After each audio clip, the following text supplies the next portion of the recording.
Alright, bienvenue dans mon vlog. Fait qu'aujourd'hui, on va faire workout, je vais dire chest, on va faire shoulders puis arms. Ça va être un test parce que je me suis blessé au brachial, avant-bras. Je faisais un reverse grip cable curl, puis je suis au Powerhouse en Floride.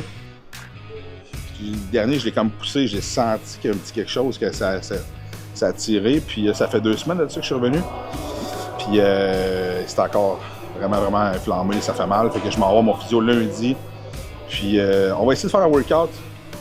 Biceps, je vais essayer de l'intégrer, mais je suis pas sûr si je vais capable de le faire à 100%. Fait que sinon, on va focuser shoulders puis triceps. Fait que, grosso modo, c'est pas mal ça. Là, j'en reviens de 2 semaines de vacances parce que j'ai été... c'est pour ça qu'il n'y a pas eu de vlog qui est sorti.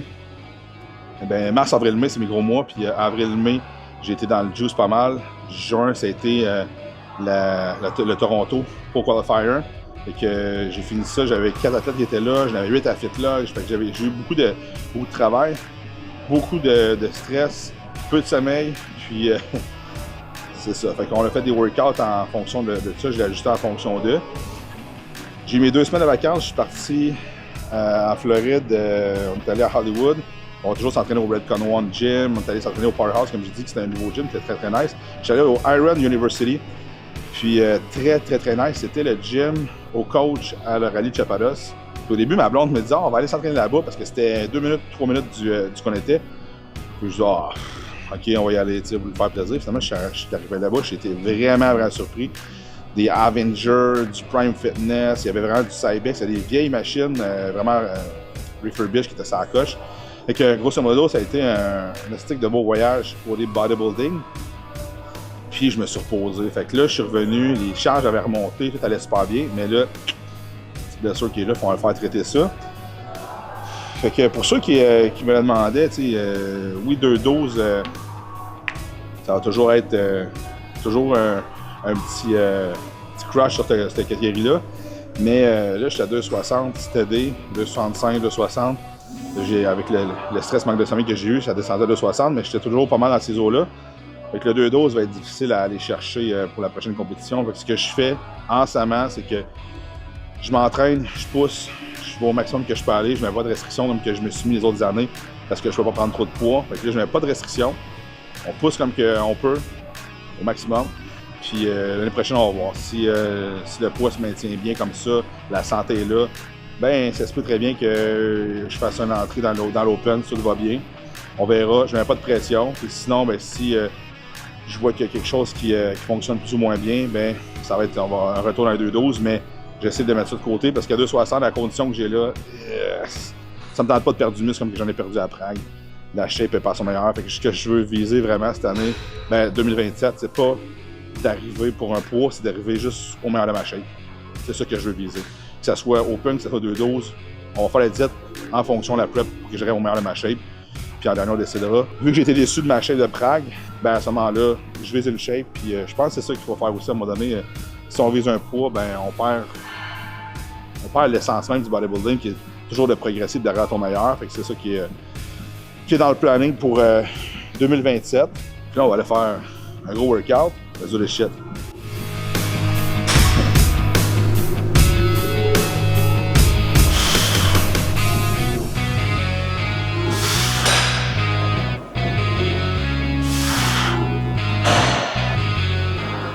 Ouais, je pense qu'on va faire... fuck. Faut que je fasse du handcuff. Parce que juste le poids, ça tire en esti. Pas grave.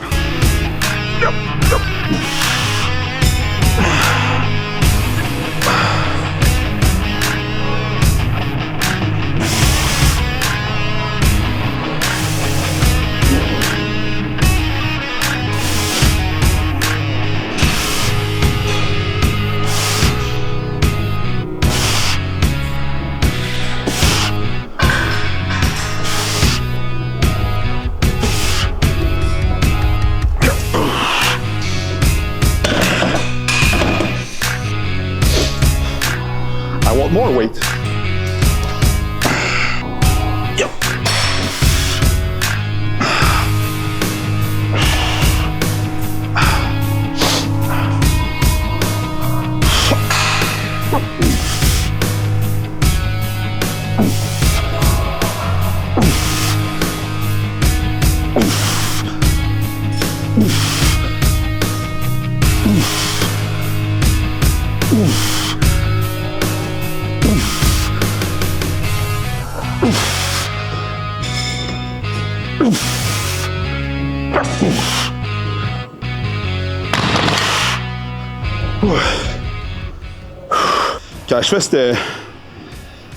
Quand je fais du dumbbell press, si raide, tu sais, tu as sûrement remarqué que je suis pas 90 droit. Pourquoi je prends ce banc-là? C'est que mon articulation, mon épaule est trop tight quand je suis vraiment droit comme ça. Fait qu'ici, ça m'amène à pouvoir être vraiment mon coude en dessous de mon poids. Parce que si je suis trop droit, comme ça ici, ça overstretch mon épaule. Fait que ça me crée trop de tension. Fait que c'est pour ça que je dois toujours être à côté, à 75 degrés. Puis, la majorité du monde que je vois quand on va faire le press, les coudes sont trop loin derrière comme ça, overstretch, même s'ils sont sur un banc comme ça.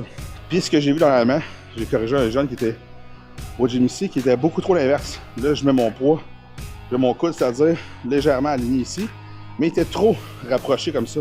C'est pour ça que quand tu fais un press, quand tu es trop rapproché, il y a beaucoup de triceps qui rentrent en ligne de compte. Fait que c'est pour ça qu'il y a un entre-deux à avoir, d'être ici, au lieu d'être comme ça ou comme ça. Fait que l'inclinaison du banc va vraiment aider à avoir une meilleure posture pour être capable de pousser, pas être overstretch non plus. Merci LP. Puis là, je viens de faire mon top 7 avec les 120. Je fais d'abord un 7 reps. Puis LP il dit, je pense que ça fait 6. Je challenge les fait 7. Puis il n'a pas record. Merci beaucoup. On va faire un autre top 7. Je vais en faire un petit peu moins.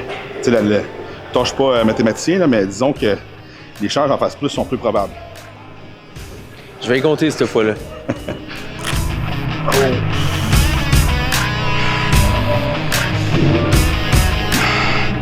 C'est de l'amener en press qui fait mal. OK.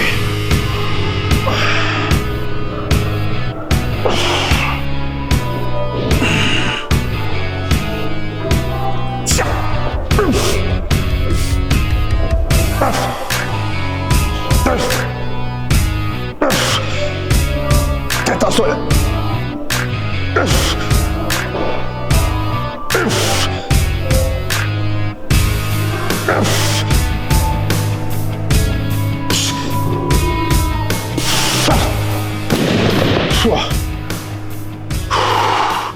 Tasse-toi. 8.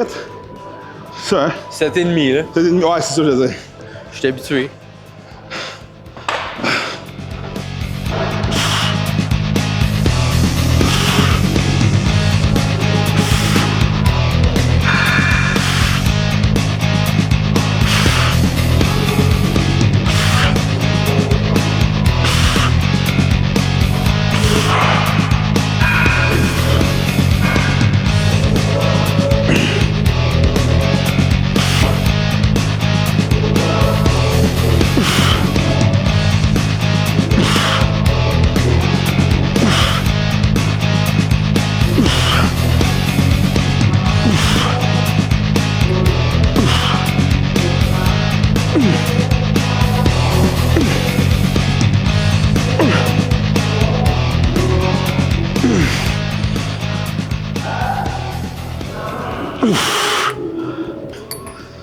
Dans le fond, la celle-là, comment je le fais?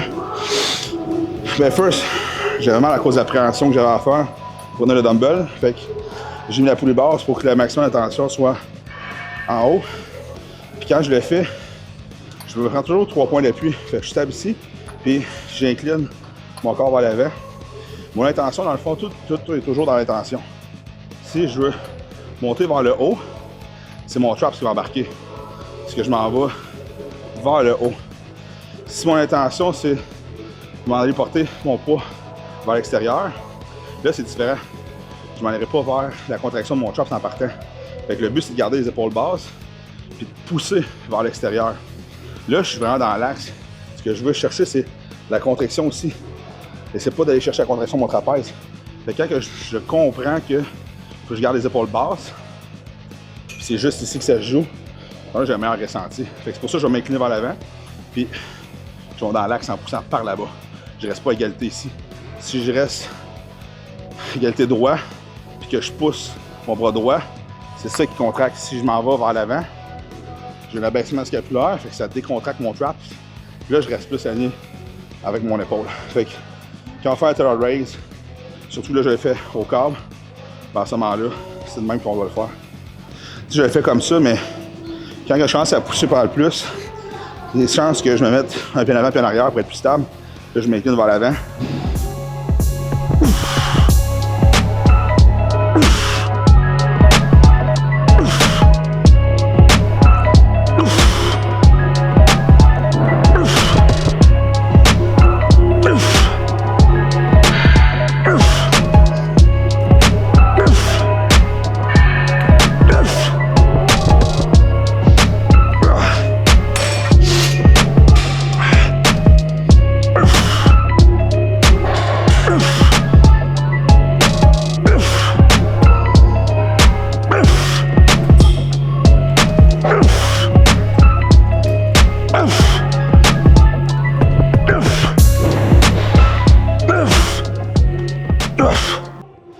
Dans la façon que je le fais là en ce moment, vu que j'ai un handcuff, je fais ma main. J'ai pas la main droite, parce que des fois j'en vois qui font ça avec la main droite. Ils disent ouais, mais c'est parce que je veux pas forcer mon avant-bras. En ce moment, pourquoi j'ai le handcuff? C'est que j'ai une blessure à l'avant-bras. Si je prends un dumbbell ou que je prends un câble, quand je force, mes doigts ici, c'est mes extenseurs qui travaillent pour retenir la charge. Fait que là, ils sont impliqués. Ça me fait mal. Fait que là, je désengage mes extenseurs en prenant un handcuff. Mais si je mets ma main droite comme ça, j'ai pas l'avantage parce que je perds de la force. Il y en a même, ce qu'ils vont faire, c'est qu'ils vont utiliser une poignée, comme ça, tout simplement, juste avoir quelque chose dans la main. Ils vont faire le mouvement pour aller chercher, garder cette force-là qu'ils vont avoir. Mais en ayant ça dans les mains, c'est pas ça. C'est pas la poignée qui retient la charge. Donc, c'est juste toi qui as la main fermée dessus qui va créer que tu vas avoir plus de force. Fait que, il n'y a pas d'avantage à mettre la main droite comme ça quand on le fait. Garde la main fermée, fais juste pas forcer à malade. Même que des fois, c'est que je vais essayer de désengager un peu, de défaire un peu mon poids, mais le garder fermé pour pas comme mettre toute l'attention là-dessus. Mais c'est plus avantageux de l'avoir fermé que la main ouverte.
Fuck non. Not good. Donc, c'est quoi la solution? Solution star frites.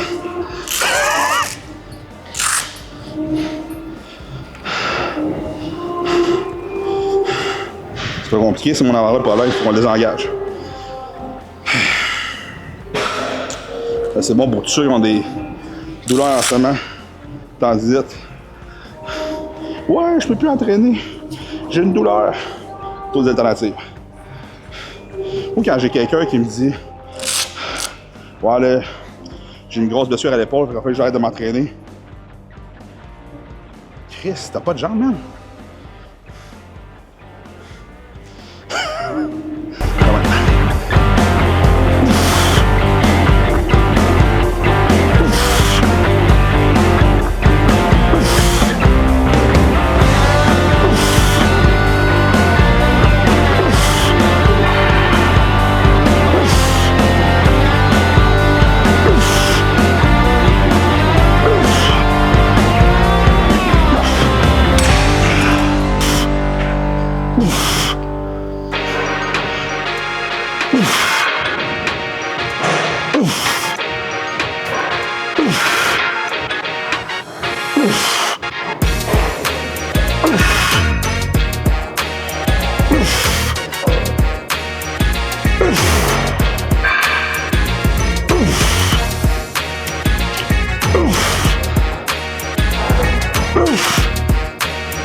This is how we do.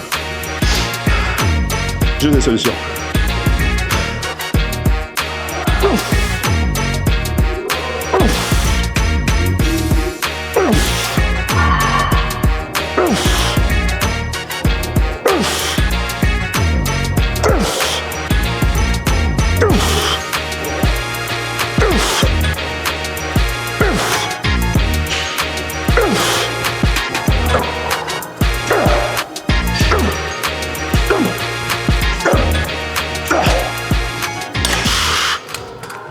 Moi, là, ça va pas, mais. Et puis, c'est depuis 2020 là, que tu me filmes tout le temps. Juste parce que j'ai pas le choix.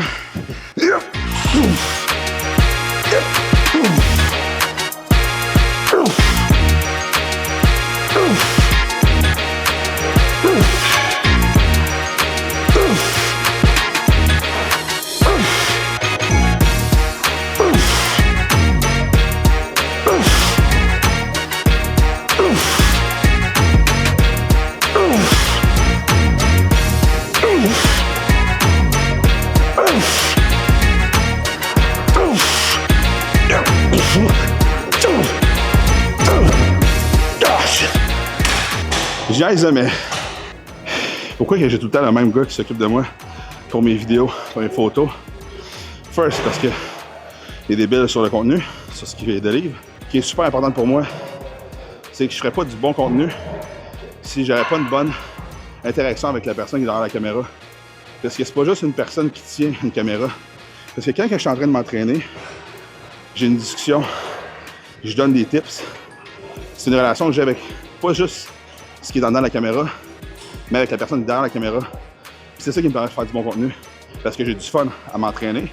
Les gens qui, nécessairement, vont voir quelqu'un qui filme pour eux autres, qui font des trucs comme ça, c'est pas juste « Hey, c'est quoi tu fais comme ton travail? » C'est comment tu fais ton travail.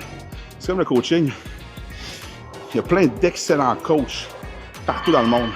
Pourquoi que j'ai décidé de prendre ce coach-là? C'est pas juste parce qu'il donne des résultats, parce qu'il y a plein de coachs qui donnent des résultats. C'est quoi la relation que j'ai avec mon coach? Comment est-ce que ça se passe? C'est quoi le feedback que j'ai? Comment est-ce que je me sens coaché? Aujourd'hui, avec les AI, là, plein de choses qu'on peut faire. Tu peux te faire coacher par les AI. Comment tu vas te faire coacher par ton AI? Pose une question-réponse. Pose une question-réponse. That's it. Il n'y a pas d'humain. Le coach, le coaching, mourra jamais. C'est un bon coach. Je me reprends. C'est un excellent coach. Parce que un excellent coach va pas juste te donner un programme, ça va être beyond that. Il va être capable de donner un coup de fouet quand c'est le temps.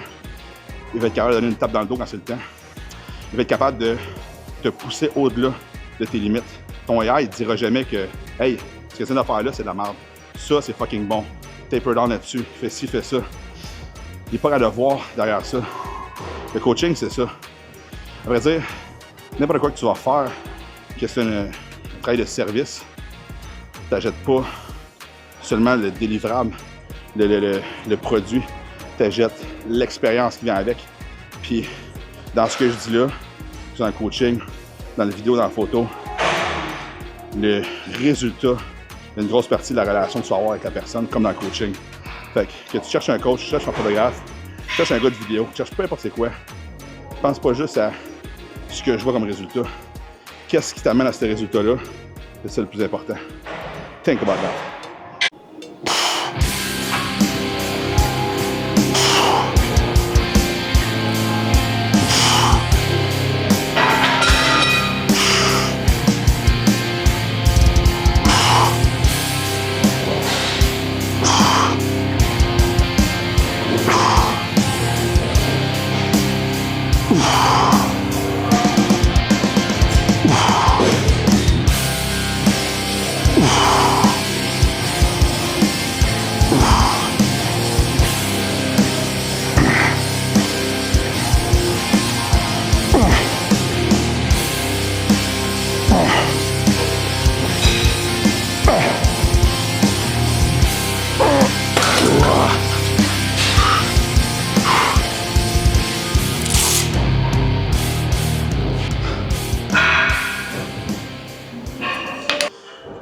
Dans le bodybuilding, s'il y a bien une chose que tu apprends à tes dépens, c'est faut que tu connaisses tes vraies valeurs.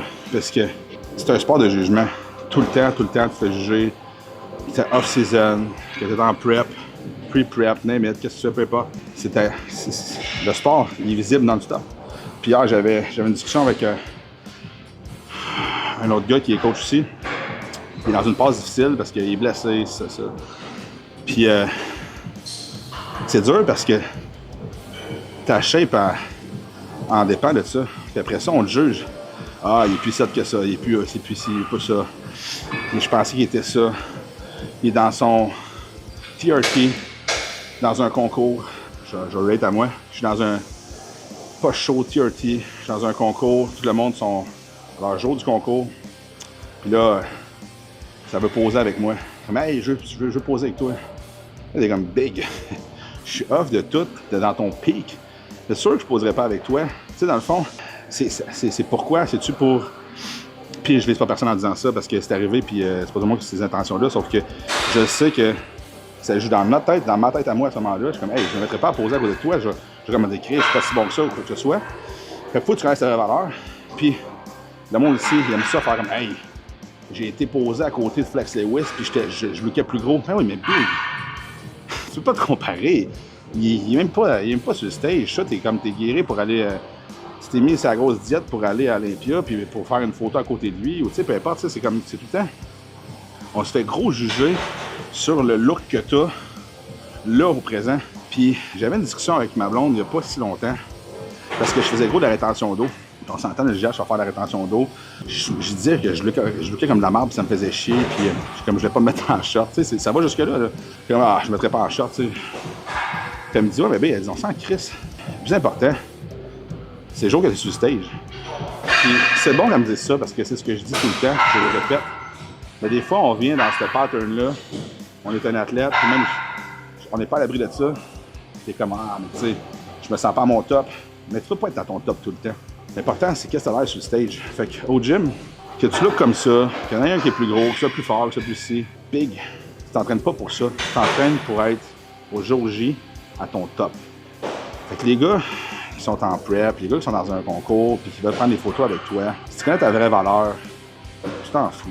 La mode de ça, c'est juste de. Tu sais, si tu vaux 100$, que tu es à côté d'un ton de marge, tu vas avoir 100$ pareil.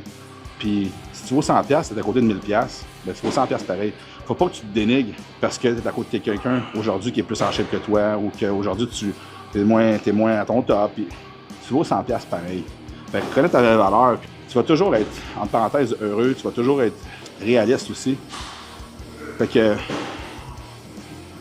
c'est pas facile non plus de. Faut se le rappeler. Puis tu sais, ça fait 20 ans que je fais ça. Ben c'est ma blonde qui me l'a rappelé. Mais il y a peut-être 2 semaines, c'est moi qui l'ai rappelé à quelqu'un d'autre. Et des fois, on vient dans ce tourbillon-là de. Il faut tout le temps qu'on est hyper performant, qu'on soit notre meilleur. Mais tu sais, une Formule 1, arrête au petit stop une fois de temps en temps, on s'entend.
C'est là que tu l'as fighté. Fight for your right. C'est quoi ça? Fight for your right, c'est cool, hein? Fight for your right.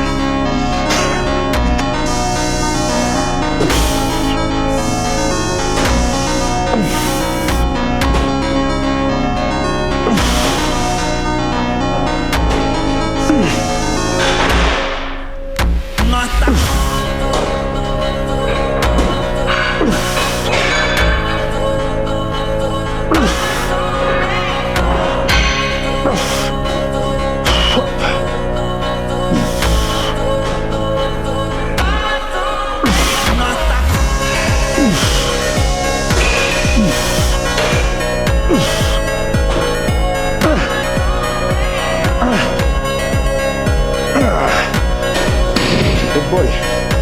Il me peut-être pas, oui.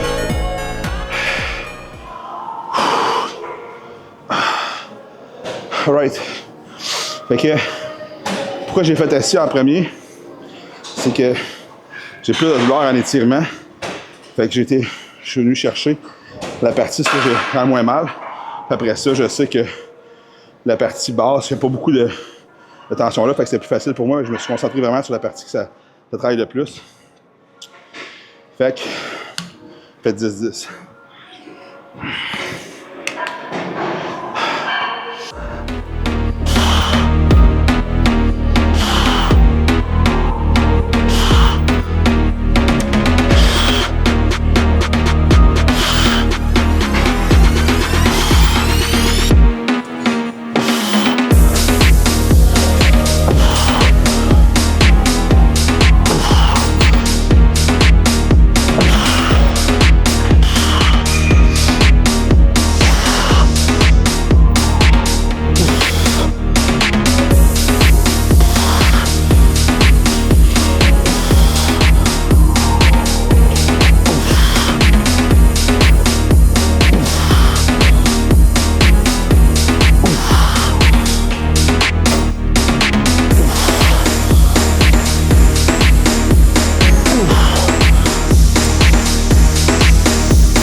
En bas ici, quand j'arrive en hauteur de mes genoux, je ne l'accote pas du tout. Je veux dire, je laisse pas au complet. Je fais juste l'accoter parce que je garde toute la tension.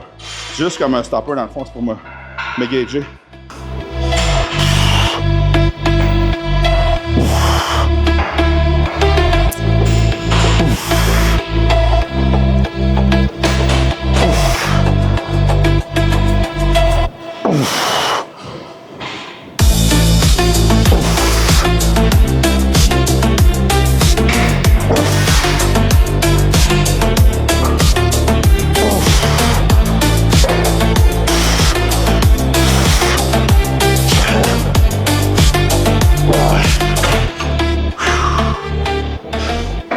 Vous avez remarqué dans les reps que j'ai fait, à la place de modifier mon mouvement pour aller en bas, je fight contre. Fait que je fightais juste dans la même direction tout le temps. Je fightais contre ces directions-là. Tu sais, ton corps va toujours prendre le chemin le plus facile. Fait que ça a été facile pour moi de faire comme ça de même. Mais dans le fond, je n'aurais pas pu travailler mon triceps. Fait que le but, c'est de fighter contre cette tension-là. Tu sais, tu veux toujours rendre chaque répétition la plus dure possible. Parce que ça devient facile, c'est que tu as modifié la trajectoire. Parce que plus que tu fais un exercice en gardant la même direction, le même tempo, c'est-à-dire tu essaies de garder le même tempo, mais plus que ton corps se fatigue, la rapidité est plus là. Fait que ça ralentit, le mouvement ralentit, puis plus qu'il ralentit, plus que c'est difficile. Mais si toi tu l'accélères, c'est parce que tu viens de changer quelque chose dans ton exécution de mouvement. Fait que c'est pour ça que quand tu fais ton mouvement, il faut que ça soit c'est dur. Tu restes là-dedans le plus possible. Tu restes. C'est le même que tu vas travailler. Fait que, make it the most hard possible.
Toujours prêt. Do the shit.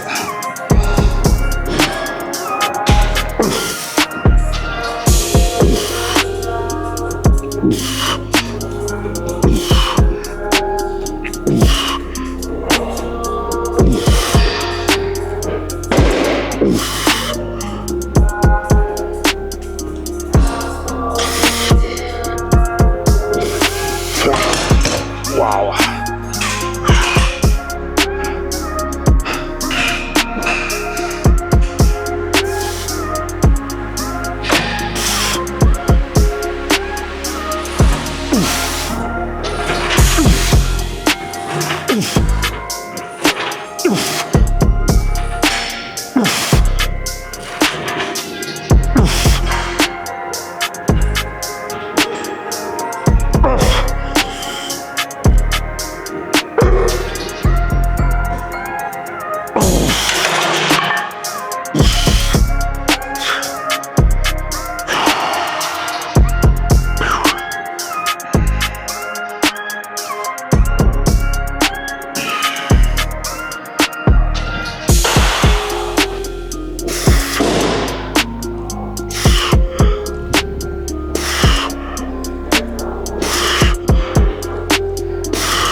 Ah.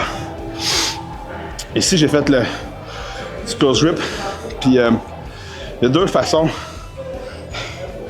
Sur la prise, j'ai fait suicide grip. À vrai dire, je ne le recommande pas du tout. Parce que suicide grip, c'est que tu te ramasses avec le poignet vraiment cassé. C'est la raison pourquoi j'ai fait au début. C'est que je suis capable de mettre mon poing plus vers l'intérieur pour rentrer mes coudes vers l'intérieur. Quand tu commences à être pesant, ben, tu mets ta main comme ça parce que tu es crissement pas à l'aise. Tu as trop de pression dans ton poignet. Fait que la meilleure de ça, c'est que ça vaut pas la peine de se mettre en suicide grip. Les risques, rewards sont pas assez là. Je peux comparer ça à comme quand tu conduis en auto. Tu peux conduire à une main sur le volant, mais s'il y a un accident qui vient devant toi, c'est sûr qu'automatiquement ton autre main va venir pour contrebalancer. Fait que c'est un peu le même principe. Tu commences à mettre pesant, c'est sûr que tu vas te mettre les deux. Tu vas te mettre le pouce dans cette direction-là et non en suicide grip. Fait que suicide grip, ça peut être quelque chose de comme tu commences à faire tes reps puis t'as pas trop pesant, mais c'est sûr que tu m'as chargé. Si tu restes comme ça, c'est pas avantageux nécessairement. That's it.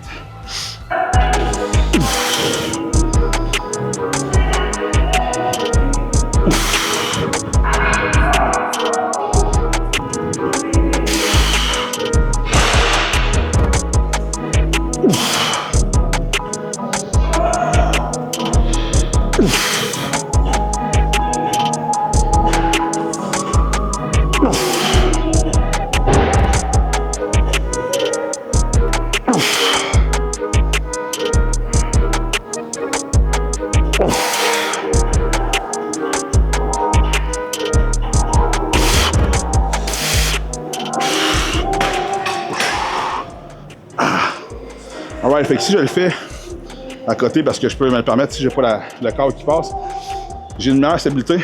Si je le fais de face comme ça, souvent, on va avoir tendance à courber les épaules vers l'avant.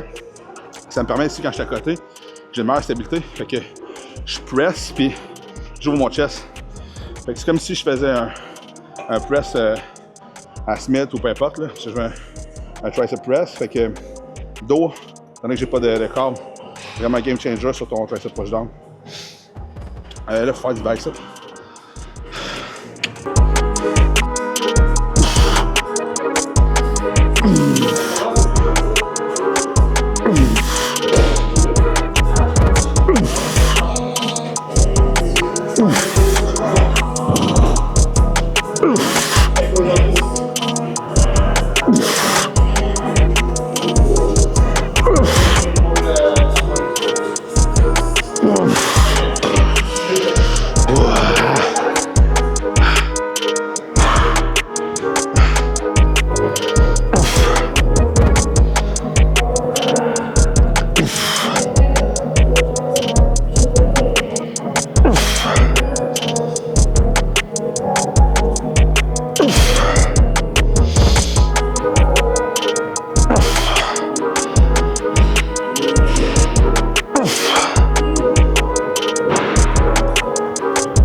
Beau combo, hein? Ça n'avait pas à ça.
Right, fait que c'est ce qui m'éterme à ce workout.